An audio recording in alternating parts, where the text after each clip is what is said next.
Bonsoir à tous, bienvenue sur 225 Motors. Aujourd'hui, j'ai le plaisir de vous faire une petite présentation sur le Suzuki Vitara de 4e génération. Alors, on va voir tous ensemble à quoi elle répond et pourquoi elle est aussi répandue dans nos villes.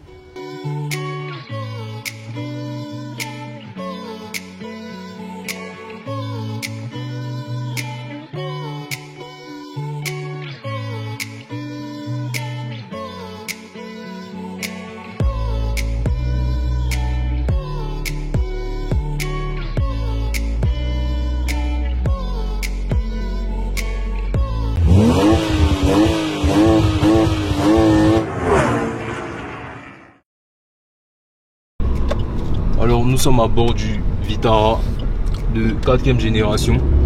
Il faut préciser que c'est une voiture qui a été lancée par Suzuki en achetant manuel normal, donc la première qui refusait de passer la 2. Déjà donc ça tombe bien, on commence par annoncer qu'il y a un mode manuel sur la voiture, le M. Voilà, Suzuki a lancé ces modèles là en 1988. Ah, ça date. Ouais, pour la première génération. Donc la première génération a duré jusqu'en 1998. Ensuite, on a une deuxième génération jusqu'en 2005. Voilà. La troisième génération de 2005 à 2014. Ouais. Et la quatrième génération, comme ça a été lancé en 2015 jusqu'à maintenant, jusqu'à maintenant, jusqu'à sur cette version là qui est voilà, 2018-2019, ouais, un ça, truc comme ça, voilà. Donc voilà, d'où le fait que ça soit une 4e génération. Bon là c'est vraiment l'historique pour resituer les choses avant même de parler de ce modèle en particulier. Alors pourquoi cette voiture est aussi répandue? C'est devenu le SUV de l'Ivoirien, de monsieur, madame, tout le monde, oui, exactement. Bon, un peu comme toutes les Suzuki aujourd'hui, hein. Suzuki est une marque très fiable et très abordable. Donc c'est la voiture avec laquelle tu peux avoir beaucoup en dépensant peu. Voilà, en dépensant peu. Donc avoir beaucoup avec peu. Ouais, c'est ça. Voilà, c'est un peu, moi c'est peut-être le résumé, si je devais résumer en une phrase ce véhicule. Alors qu'est-ce que t'en penses? Bah moi je pense que déjà comparé à ses confrères, bon quand je parle de ses confrères, je veux dire Kia Sportage et compagnie. Ouais. Je la trouve un peu plus, un peu moins agressive. Un peu moins agressive. Ouais, un peu moins agressive, je sais pas. Est-ce que celle-là est dans la catégorie du Sportage? Elle là c'est plutôt, je pense, je sais pas, mais je pense Hyundai Kona, Kadjar, non Renault Captur plutôt. Et comment ça s'appelle l'autre déjà? T-Roc, Volkswagen T-Roc, ce genre de voiture là, je pense. Non, moi je sais pas, ok. C'est possible, c'est possible. Moi je la vois, enfin j'avais plus la vision du Sportage en fait quand je la voyais, surtout de l'extérieur là. Mais je pense pas vraiment qu'elle soit dans le même segment. Ça a vérifié les amis. Donc n'hésitez pas à nous dire ça dans les commentaires. Il est plus carré en auto que moi, donc. Non, pas forcément. Tout le monde peut se tromper. Donc vas-y, tu disais vas-y. Donc ouais, qui fait que je la trouve un peu plus, j'ai envie de dire un peu plus civilisée que ces voitures là, je sais pas. Civilisée? Ouais, enfin genre je sais que c'est pas celle-là tu la trouves plus civilisée. Ouais, j'ai envie de dire genre elle passe mieux en fait dans le contexte de la ville, urbain, ouais, dans le contexte de la ville, je trouve. Ouais. Ça passe bien. Et aussi bon, je trouve qu'il y a pas tellement grand chose dans celle-là, je sais pas, je la trouve très simple. Il n'y a pas beaucoup de trucs. Bon là c'est une version de base, mais il y a des versions toute option qui ont vraiment le maintien dans la voie, enfin qui ont des trucs pas mal quoi. Tu vois, elle existe aussi en boîte manuelle. Il y en a qui ont un vrai GPS aussi, un vrai écran tactile et tout ça avec le screen mirroring, tout ça. Donc il y en a qui ont des choses, voilà. Celle-là on a su vraiment la version de base, donc c'est bien de juger la version de base comme ça. C'est pas une option qui va fausser ton jugement ou quoi que ce soit. De base, déjà au niveau confort, là on a des sièges tissus. Voilà. Non, j'avais même pas fait attention. Mais j'aime beaucoup ce genre de siège tissu. C'est pas, tu vois, tout noir, machin. Ils ont essayé de faire un effort au niveau esthétique quand même avec des suppliques blanches, etc. Voilà. Même si dans l'habitacle, j'avoue qu'il y a beaucoup de plastique. C'est très rustique. C'est ça, beaucoup de plastique, tu vois. Regarde même les bouches de clim, tout ça, les trucs d'aération, c'est vraiment voilà quoi. Et la pluie vraiment. ça c'est magnifique. C'est vraiment beau. Bon, on va faire l'essai routier en attendant que la pluie décide de se calmer, bien entendu. Pour revenir vite fait sur les sièges, c'est beau, mais c'est pas mon kiff, je sais pas. Je trouve que le tissu pour une voiture... C'est normal, t'as l'habitude de faire des vidéos d'allemande, etc. C'est normal. Mais je sais pas. En fait, moi je dis pour une Suzuki, ça passe. Quand tu vois des Swift, bon, moi qui ai fait des vidéos sur un peu la gamme Suzuki, la gamme récente, peut-être il reste la Jimny, peut-être pour boucler un peu. Sinon, Ciaz, Désir, Swift, peut-être Baleno aussi, même qu'il faudrait aussi. Et là, maintenant, Vitara.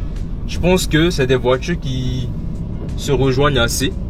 Et c'est des voitures pour le prix, surtout le prix d'achat. Mais je pense que c'est... T'as tout ce qu'il faut. Franchement, voilà. En tout cas, de toute façon, quand on va garer, on aura le temps de faire le tour. De mieux voir un peu.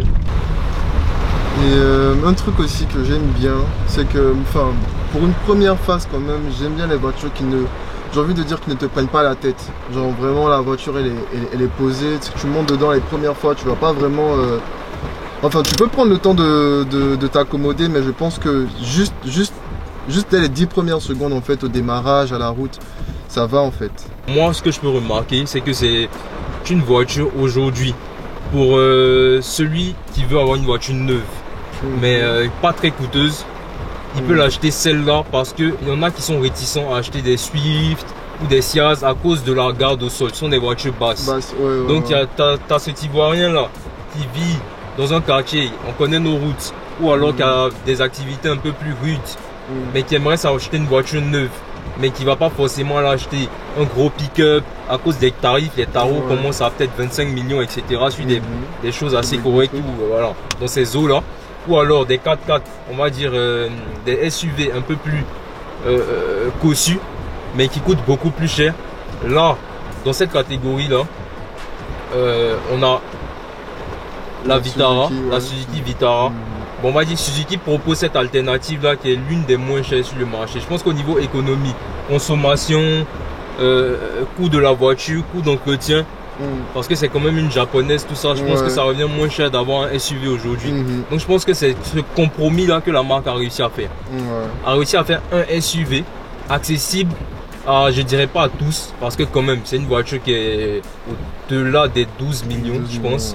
Voilà, les versions les moins optionnelles en boîte manuelle vont aller, ça m'étonnerait que ça soit à moins de 11,5, mais je pense que ça va démarrer là. Les boîtes auto vont aller vers les 12 et ça va monter maintenant avec les options, les LED, l'écran à l'intérieur, etc. Un peu tout ce qu'on peut avoir et même les commodités à l'intérieur.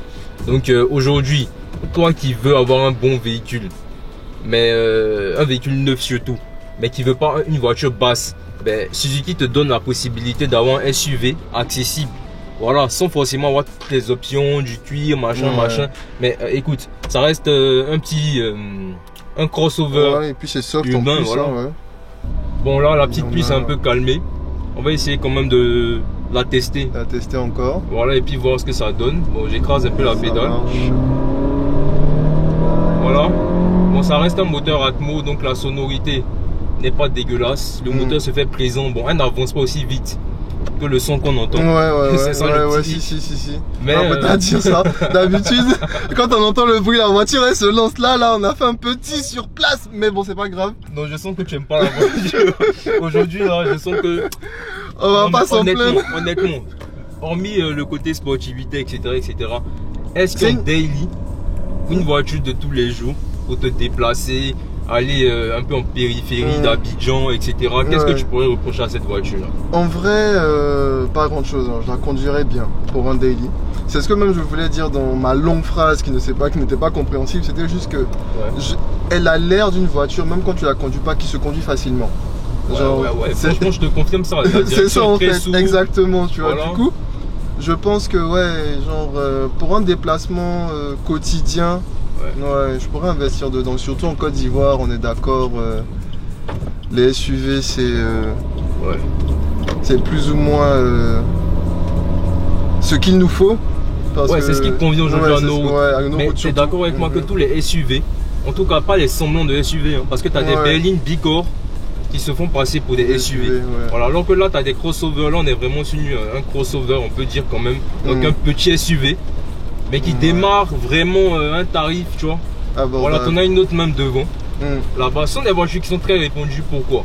Ils ont réussi à te donner le nécessaire vraiment aujourd'hui pour rouler dans nos villes, dans nos pays. Donc, on est dans un beau décor aujourd'hui. Alors tout de suite, on va passer à l'arrière. Alors on a ces beaux feux rouges, assez, je vais dire, bodybuildés, qui ressortent même de sur les côtés, voilà. Franchement, ça donne un aspect de baroudeur à la voiture. On a des jantes en 16 pouces, donc quelque chose de pas mal, voilà. Ça reste moyen, c'est une voiture qui a un gabarit aussi, on va dire moyen, voilà. On a ces belles lignes là aussi qui ressortent, donc qui donnent du relief à la carrosserie de la voiture. Voilà, donc ça enlève ce petit côté banal qu'on peut avoir sur certaines voitures. Là on a vraiment dans les portières de belles lignes qui donnent du relief carrément à la voiture. Ça c'est vraiment très bien. Pour ce qui est de l'avant, on a ces beaux optiques, voilà, de série. C'est quelque chose de bien. Malheureusement, cette voiture se fait remarquer vraiment par son gros manque de chrome. C'est un peu dommage, mais c'est une version de base. On n'attend pas forcément du luxe, quoi que ce soit de la voiture. On attend que ça puisse nous envoyer un peu partout et que ça nous ramène aussi à la maison. Je suis posé comme ça à l'arrière de la Vitara. Déjà on a un intérieur tissu que moi je trouve vraiment confortable. Pour des sièges tissu, ça va. Malheureusement on ne profite pas de bouche de clim, bouche d'aération à l'arrière, etc. On a juste un espace rangement. Mais déjà il faut préciser qu'on a assez d'espace, voilà, pour les jambes et tout. On ne se sent pas confiné dans le véhicule. On a une bonne garde au toit. Donc c'est déjà bien. Malheureusement, pas d'accoudoir central aussi. Bon, comme je disais, on est sur une version de base. Et vraiment, c'est une voiture qu'on va utiliser comme daily. C'est une voiture qui va vous envoyer un peu partout. Et voilà, même quand vous allez aller hors des sentiers battus, il ne va pas vous lâcher. Alors, vous pouvez remarquer que dans cet habitat, qu'on a vraiment beaucoup de plastique, donc assez rustique, voilà. C'est pas la version la plus optionnée, donc on a juste un écran, un petit écran comme ça, multimédia. J'aime encore la possibilité d'avoir mon lecteur CD, comme je disais dans la vidéo de la Swift, si je ne me trompe pas. Donc Suzuki fait bien de laisser encore ses clients choisir. Voilà. Pour ceux qui sont plus vieille école, qui n'aiment pas forcément le Bluetooth ou voilà. Même si aujourd'hui c'est un passage obligé, mais c'est bien d'avoir ça, c'est un plus, un bonus je dirais. On a la voiture en boîte automatique. On a un petit mode manuel ici. C'est quelque chose de pas mal je pense. Voilà, le levier comme ça, il est bien, il a une bonne prise en main, pardon, il est assez costaud. Les petites bouches d'aération ici, comme ça, sympa. On a cette petite matière plastique qui imite de l'alu brossé là, donc c'est pas mal. On a le petit volant comme ça, 3 branches avec des commodos, des petites touches à l'intérieur, vraiment bien. J'aime aussi ces fonds de compteur rétro-éclairés en blanc. Ils n'ont pas fait l'erreur de mettre des couleurs un peu trop, voilà, on va dire excentriques, ça allait donner n'importe quoi. Là en blanc classique comme ça, je pense que c'est bien pour une voiture qui n'est pas dite, qui ne prétend pas être luxueuse, etc. C'est vraiment top. Le volant 3 branches mignon, mais petit sacrilège, peut-être le mot un peu trop fort, de mettre des palettes sur un véhicule comme ça. Honnêtement, dites-nous à quoi ça sert d'avoir des palettes sur ce véhicule, les amis. Voilà, donc c'est une question qui reste posée à Suzuki, voilà, au cas où il tombe par hasard sur une vidéo, pour nous répondre. Donc dans l'ensemble, j'aime bien la qualité de l'intérieur. Franchement, pour le quotidien, je pense que c'est une voiture qui est facile à nettoyer aussi, parce que beaucoup de plastique, machin. Ce tissu là, assez facile aussi à nettoyer, voilà. Bon, petite économie sur les miroirs de courtoisie quand même. Pas de lumière. Bon, aujourd'hui, dans ce segment-là, même d'autres constructeurs français, etc. le font. Donc, on va pas forcément reprocher ça au véhicule. Alors, il faut préciser qu'on est une version atmosphérique qui va développer 120 chevaux. Voilà, donc moteur 1,6 litre. Voilà, c'est une voiture qui est disponible sous différentes motorisations. Moteur 1 litre, moteur 1,4 litre. Voilà, d'autres versions même que des chevaux. Là, aujourd'hui, on est sur la version atmosphérique. Voilà, donc très peu de couple aussi, il faut préciser. Ben, c'est ça, c'est des compromis, mais aujourd'hui, en tout cas, à ce prix-là, tu dépenses très peu, mais tu as quand même le nécessaire. Tu as vraiment beaucoup en dépensant peu. Vous voyez, on a quand même 375 litres de coffre. Donc, vous voyez, ça reste une voiture qui reste très pratique. C'est pas une voiture luxueuse, c'est pas la voiture avec laquelle tu vas frimer ou quoi que ce soit. Mais en tout cas, si tu veux vraiment te déplacer au quotidien, si tu veux vraiment faire des courses, si tu as vraiment besoin d'une voiture pratique au quotidien, je pense que là, tu as l'espace qu'il faut, tu as des sièges rabattables, donc tu as une charge utile pour avoir encore plus d'espace au cas où tu peux faire tes petits déménagements, mettre un vélo couché là, etc. Donc bon, voilà, j'ai failli me casser la gueule là, mais bon, ça passe. Alors voilà. Concrètement, aujourd'hui, ce véhicule, je dirais même pas que c'est une alternative, mais c'est le véhicule qui t'emmènera un peu partout en Côte d'Ivoire, à Abidjan, avec les routes même qu'on a. Une version de base comme ça, croyez-moi, c'est un véhicule qui n'a rien envié à une autre voiture ou quoi que ce soit, surtout au niveau de la fiabilité, de l'entretien, de la consommation. Il faut préciser que ce sont des voitures qui consomment très peu, avec en général 8 litres au 100, 7 litres. Franchement, aujourd'hui, c'est vraiment un point moteur 4 cylindres, c'est pas grand chose les amis. Alors je vous rappelle que ce sont des voitures qui sont disponibles à la location. Tous ceux qui sont intéressés, n'hésitez surtout pas. Je vous dis à très bientôt pour une nouvelle vidéo et ciao.